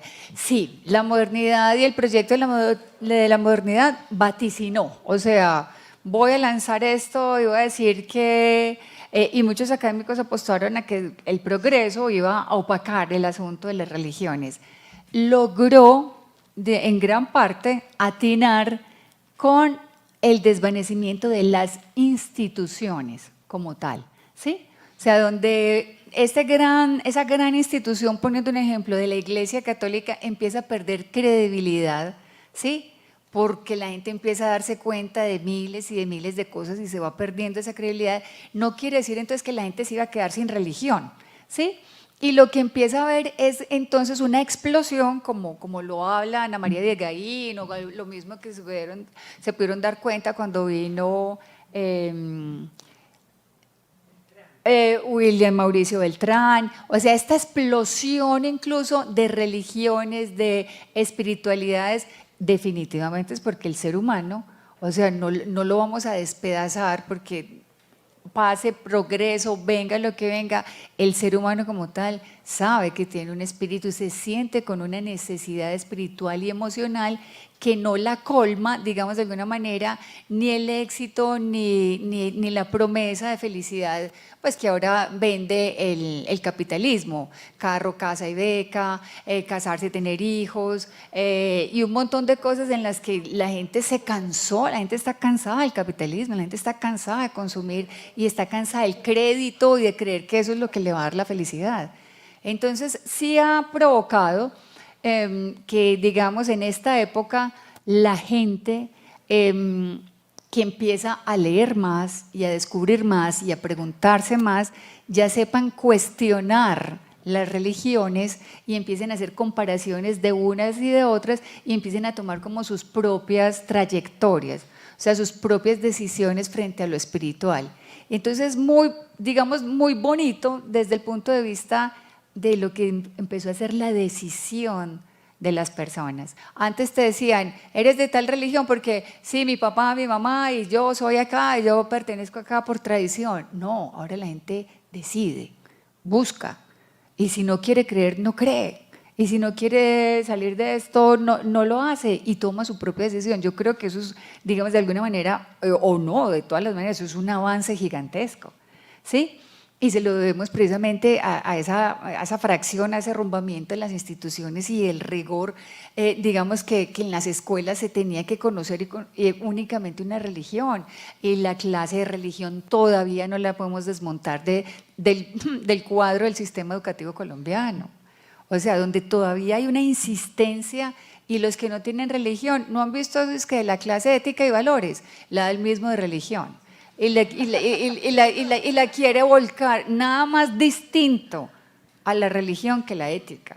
O sea, esa ética donde es realmente la reflexión de la libertad, como la plantea Foucault, ¿cierto? Donde vamos a decidir porque entendemos qué es lo que queremos por nosotros mismos, ¿sí? Donde hay un razonamiento y una elección. Entonces creo que esa es una ventaja como de esta época. Yo creo que incluso si en este momento llegaran no sé qué y sintiéramos que es el fin del mundo, por lo menos el nuestro, porque hay un terremoto o algo, creo que en un momento de la vida de ustedes quisieran pensar qué sigue después de esta vida. O va a haber una reflexión o alguien se va a pegar de Dios o va a hacer alguna cosa que tenga que ver con algo espiritual y le va a pedir ayuda a alguien más, diferente a los que estamos aquí. No es la del celular, tranquilo. O sea, no estoy hablando de esa ayuda que nos puede llegar con 1, 2, 3, sino que es una ayuda que colme y que acompañe más, ¿cierto? Que sea más cierta. Como para terminar en cuanto a lo que los derechos ahorita están sucediendo y es un gran tema, pero para debatirlo, y es delicioso, es cómo se están contraponiendo los derechos humanos y cómo ha cambiado nuestra época, por decir, la decisión sobre el cuerpo y lo que es el aborto, la eutanasia.